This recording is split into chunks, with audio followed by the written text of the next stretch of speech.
Well, keeping a record of back to back in house episodes, we are once again back again with this guest who I'm delighted to have. Once again, a connection that we had over Twitter. Started talking and started connecting with each other, and I think finally good to get him on the show as well because since I think the first time we interacted, there's a lot of growth even in this gentleman that has had over his career. So let's, without wasting time, let me welcome you to the Totally Indian Football Show. I'm your host, Suju. And I have with me Meet Mandavia. Meet, welcome to the show. Thank you so much for having me, Siju. It's a pleasure. I remember we've met a couple of times, and this was long due. So I've been looking forward to this. Thanks again for having me. It's a pleasure, I think. And let's get started with I think it was lockdown that kind of. I think lockdown had both sides of it, right? Of course, we all were down and we've lost a lot of people.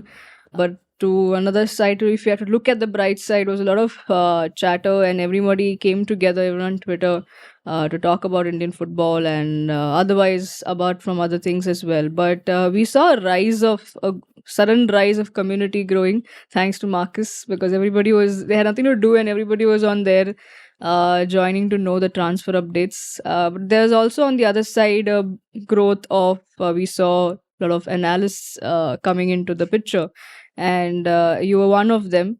You know, everybody. I think back then we also Twitter Spaces was also a thing. So I think we did one with Shlok and Amrit, if I'm not wrong.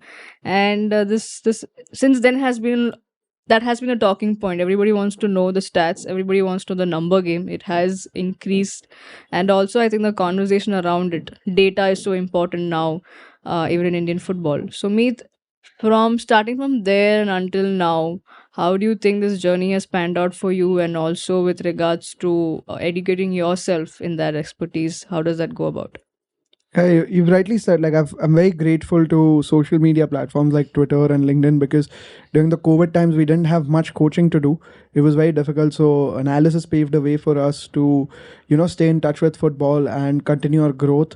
Like you said, Shlok and all these guys, Sahil, a couple of more analysts, sort of got a community and we engaged through that. And honestly, for all of us who are working in Indian analysis, we've got sort of our opportunity from that space. So it worked out very well for us and it gave us a platform.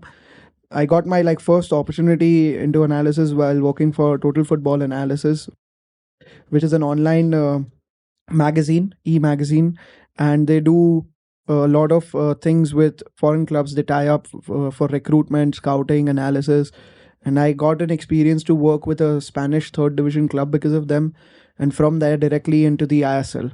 So sort of like a big leap, but it's all thanks to the community and the social media platform.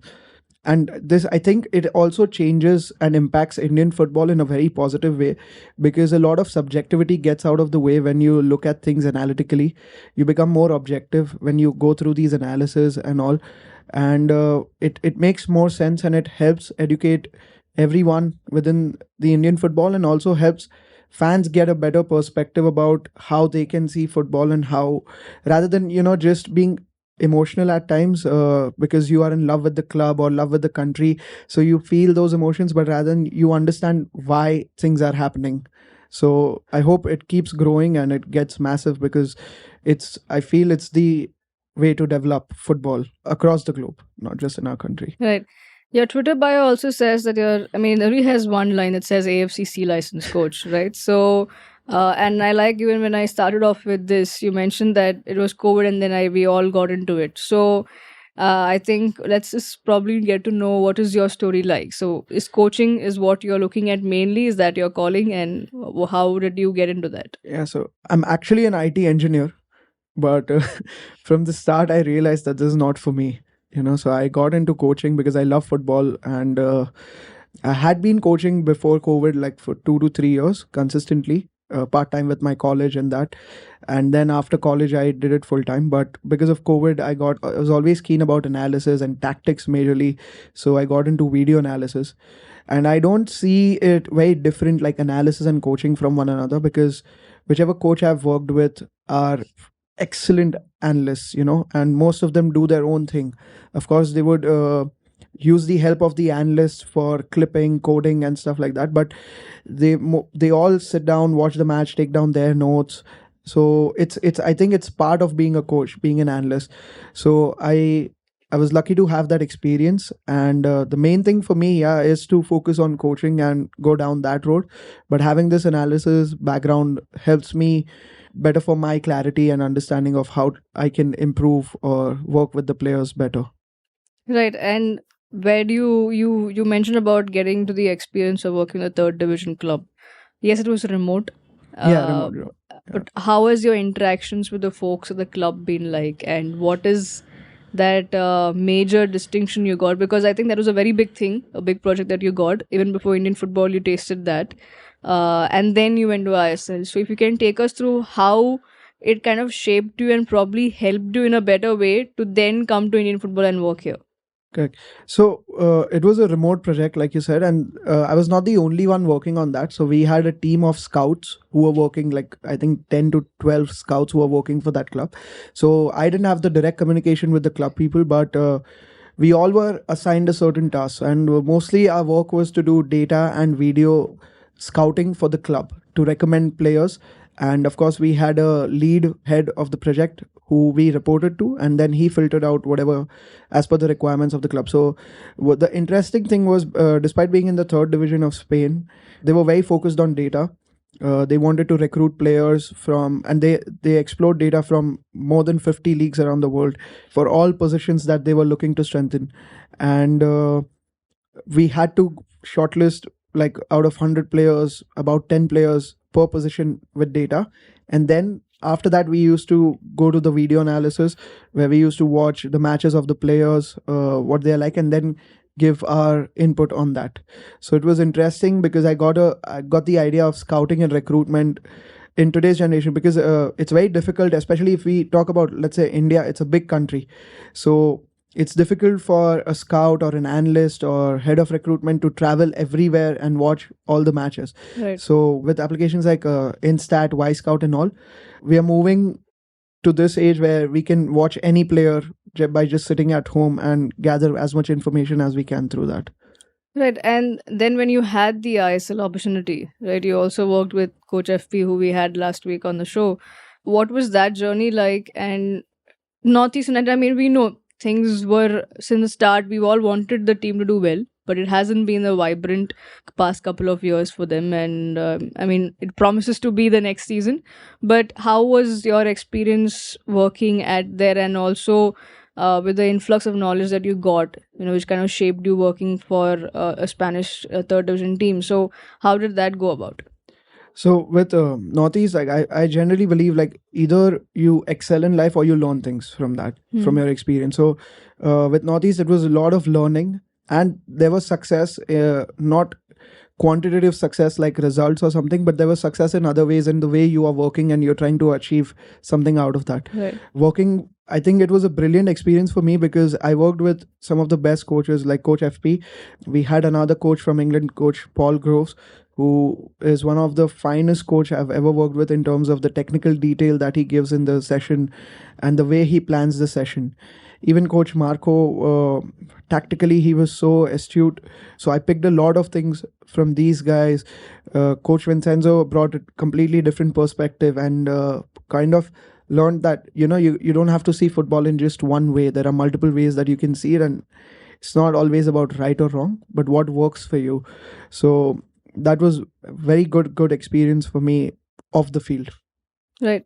Now, having worked in Indian football and also getting the complete knowledge about different aspects of this particular video analysis that we say, how much do you think have we explored this aspect? Especially when I say how much have we done, is I'm saying how much do you think Indian football has explored this aspect? Talking about the highest league, ISL, every club has an analyst. I think other than ATK Mohan Bagan, every club has an analyst. But I'm sure they also must be using their coaches to do the analysis. So in terms of video, everybody is doing it, and it has helped a lot. When I interact with the other analysts as well, we talk about what all things they saw, which played a big part in their win or getting a result for them. And we are very grateful that also all the coaches who have come in, they trust the analyst a lot, and they put a lot of faith, and they include them in the technical staff in all the meetings. So it's like a collaboration where everyone knows what's their part, and they all try to work together on that, rather than thinking that they're not part of the technical stuff. So there is a lot of dependency also on the analyst that I'm seeing. Like, there's an increased amount of dependency now. Clubs are hiring more than one analyst. Certain clubs have more than two, which helps them in the recruitment part, also in the off season, and also giving a brief about after the season, the post season analysis, where what we did right, what we did wrong, how can we improve, what issues do we need to address. So it's very positive. And even in I League, a couple of clubs, not all clubs have, a couple of clubs have it, and I think it's going to get better and better. How much do you think we are lacking behind when we look at the spectrum of football, and there are other things also, but with regards to data and the importance, have we literally understood the importance of it, or do we have still a long way to go about to explore this aspect? It's with regards to data, I think the biggest concern is one, we don't have a lot of reliable data right now, based on Indian football. So ISL data, yes, we get, but when we go down the leagues, we don't have a lot of reliable data. I think a couple of startups are there who are working on this and who are doing good job, but it's going to take a little time. So for us to develop in that area, another place that we are lacking, but it's not, I wouldn't say it's lacking, it's just what way of work the clubs want to work. So is the recruitment side. I feel every club in Europe is using data for recruitment, but we are, all of us are not there yet. Few clubs are doing it, like Hyderabad. I've heard FC Goa as well, but not all of them. So it's it's not about it's the best way to do it, but it gives you more assurance of what you are looking at and gives you more reliability. So just for that factor, but there are clubs who don't need that and they are yet successful. So that's one thing that we can look into to improve. How key do you think it is, like, for a coach to have this kind of tool to help them, shape their sessions probably, and shape help build their team as well? Very, very, very important, because I remember, like, in preseason we worked with a little bit of data when I was at Odisha, where uh, the coach wanted to look at where are the players losing the ball and how are they losing the ball. So it was a little bit of labor work, because I had to collect manual data, but the end result was very important for the coach, and it did help in a certain way. So whether we are losing the ball in our own half, who's the player who's losing it most. So such KPIs you can define as per what the coach wants in the game model, because you cannot get all the data of instat or ystat. You have So there are certain things that the coach would define which you might not find. So but it is key to his game model. So these kind of things are very helpful when you're looking at, because he's not going to go through hundreds of clips of how probably Jerry is losing the ball or Thoiba is losing the ball. So if the data comes into the picture and we can say, okay, Jerry has lost the ball here, Thoiba has lost the ball here, it gives him a good perspective within 2 to 5 minutes. So that's something that's very useful. Also, with regards to opposition analysis, it's very important when you look at who's the most dangerous players in terms of playing forward passes, who's playing the line breaking passes, and so we know how to control, how to press.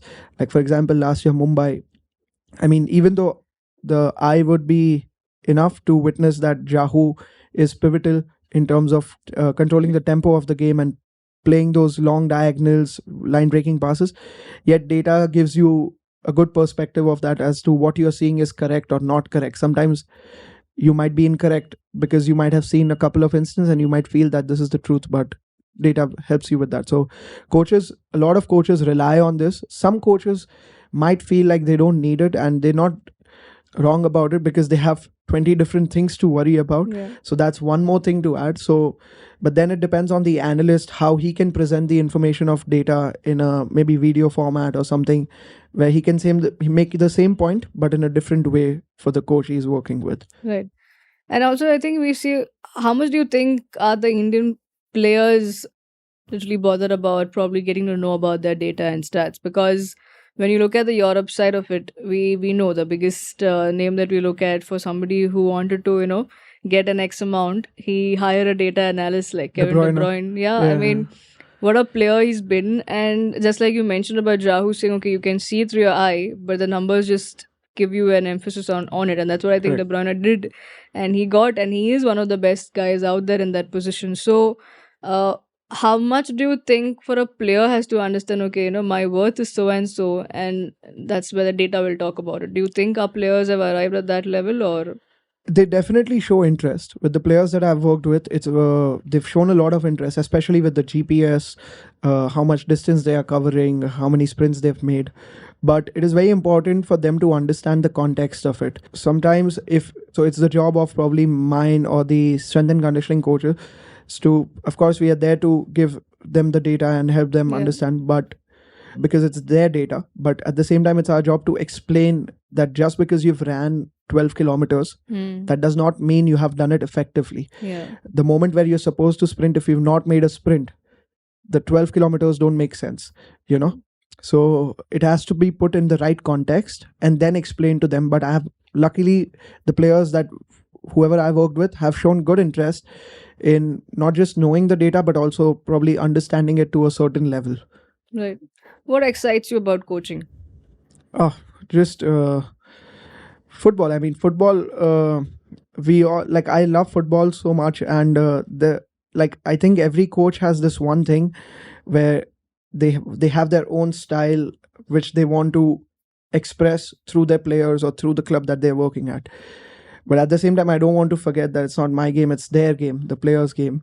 So that's something that I've learned recently. That rather than being too focused on how I want to play, looking at the players and what they can get accustomed to easily is more important. So football, like coaching, is like it's just joy because when I'm on the field, to see those guys enjoy playing football, to see those guys enjoy the session that I've planned, making it competitive, making it fun, is something that brings a lot of joy. And then of course when you add results to that, it's one of the biggest validation for the work that you've put in.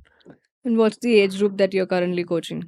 So I'm coaching mostly grassroots right now in the off season, anywhere from under sixes to under 14s. And also we have a senior team which participates in the MFA first division. So I coach them, but not very regularly, whenever I get the chance. But I've coached them before when I was coaching regularly. And we had two teams at that time, the reserve team and the first team. And I was managing the reserve team, and we also managed to get promotion, not just me alone. There were other coaches and we all worked together and we managed to get from third to second division. So yeah, sort of like all age groups at this point, you could say. And since you mentioned the grassroots side, do you talk data there, or do you absolutely just keep them, make sure they get the maximum of ball time and game time? No data over there. Yeah. I make sure because I don't it I feel like especially till under 12s, it's a fun zone for them. Like it's not even, I don't even try to keep it like about results at any point, because it's not that age for them to focus too much on these things. Just come here, have fun, make sure you're learning something new, and just enjoy. And because it's for them, honestly, it's like a break from their tuition, school, and all these things. So I just Yeah. want to make sure they stay in love with the game. Yeah. They don't want to be with a coach who's putting unnecessary pressure on them about things. And like after 12, 13, I understand once things get little competitive and once you start participating in the leagues, you can add a little bit of detail. But data I would not suggest until probably late 16, 18 to introduce that to Right. them. And do you often have to, like, you've been a coach, you've also been an analyst, right? And those are independent roles right there. So do you often have to probably, does the two roles have to struggle with each other when you're probably coaching as a coach and you're a coach out there, you're like, okay, let me just keep my video analyst part aside and let me only coach. And then probably, and does that happen when you're also doing video analysis? Like you suddenly get into the zone, or hey, this coach ye kar sakta tha, and all of those things. Do you have to separate those two? No, not really. When I was doing my C license, like our coach educator said, one of the most important things for a coach is the skill to observe.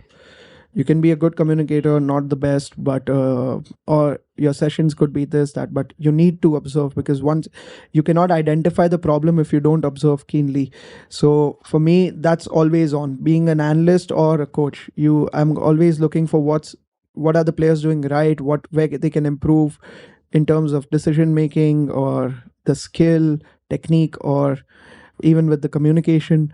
So that I don't separate it, just but I would in fact want to integrate both more once I start working with the higher age groups, as to plan my sessions more based on the analysis that I've done for my team and the opposition.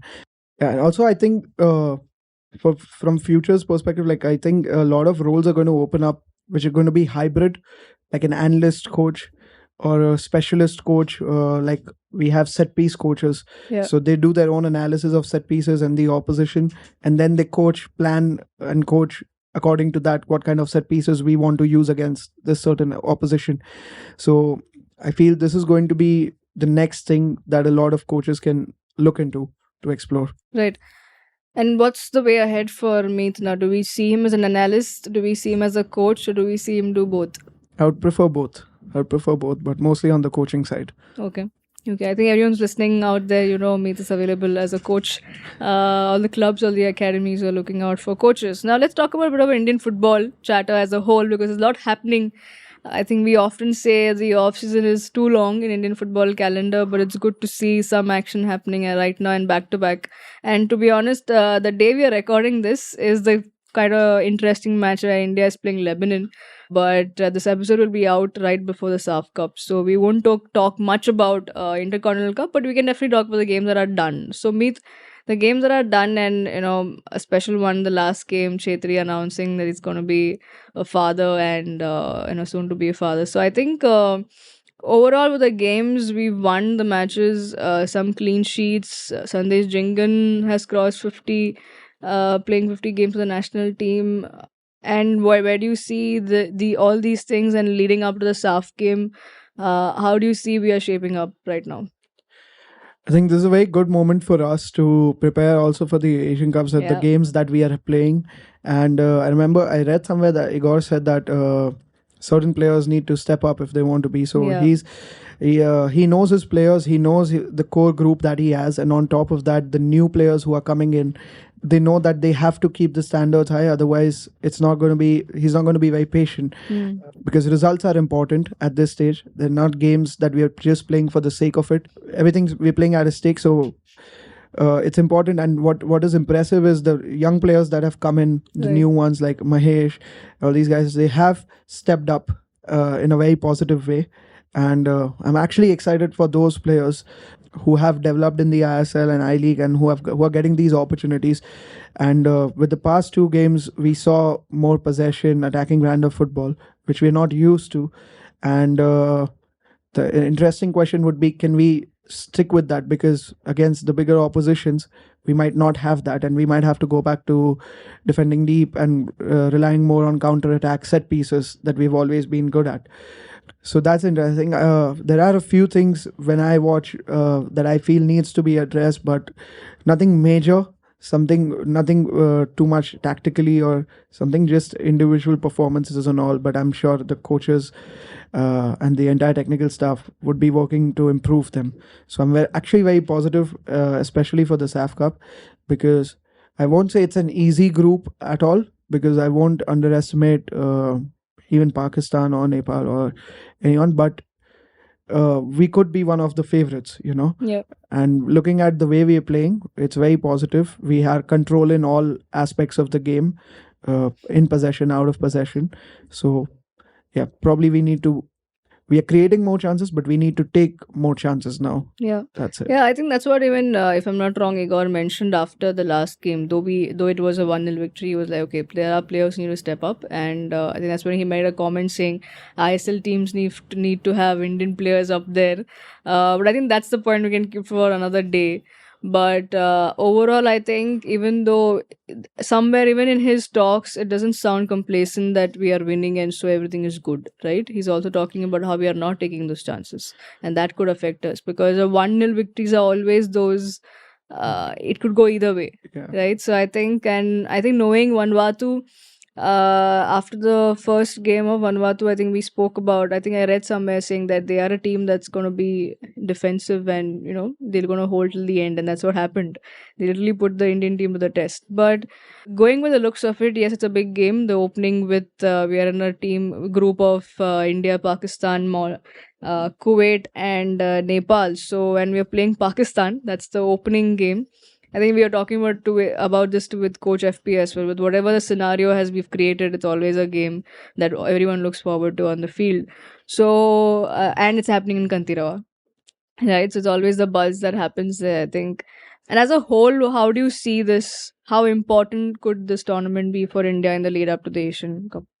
Yeah, so these games are going to play a big part in terms of our confidence going into the Asian Cup, because also the teams that we are facing are a completely different breed to what we are going to face over there eventually. We might be the underdogs there, unlike the SAF Cup, but it gives us the confidence in the way we want to play, Right, and it builds the belief that what we are doing and we are on the right track. right, And sometimes that psychological impact can get you results and help you in the toughest time, in the most difficult time, where even though it's a very difficult match, but because you're mentally so strong and you all believe in certain things, it helps you play as a team and get you the result. yeah. Now, to everyone listening to this episode, we are doing this from Bombay, and Bombay is in love with the love story with Bombay and construction goes hand in hand. We all know how Bombay is dug up. So, in case you hear some sounds here, make sure that somewhere nearby there's some work happening, and hopefully they're all safe, and hopefully we get to see what is being built. But do continue to listen to this episode because we are not yet done. And coming back, Meet, how do you now see Pakistan? We've not played them, I mean, the team has been banned for some time, and it's good to see that they're back in action, but we have no clue. I think what Coach FP also said was we don't know what to expect, right, for some time at least, I think, because we don't know the players yet. We were just talking before the episode that how they have players who've played in different leagues, in different clubs across Europe as well. How do you think would a coach approach this game then? For us, I mean, in terms of environment that we're going to provide as fans and all, it's going to be like everybody is going to get behind. Definitely, there's going to be a lot of cheer, noise. Yeah. So that's something, because it's at the end it's India versus Pakistan, Yeah. be it any sport. From Pakistan's perspective, I feel they are back after a long time, Yeah. and they have sort of a new team, so they would want to build on something. And what's better for them to get a result against India? So they would be really motivated, because they want to prove something that, okay, we are not just here for the sake of it. We are trying to build something. At the same time, India has to make sure that, like, we can't get complacent just looking at their rankings or the recent results, Yeah. that they haven't had their way. So not being complacent, probably stick to what we want to do, stick to the game plan, believe in what we are doing, and try to get the result through and through, and like not slack off at any point of time.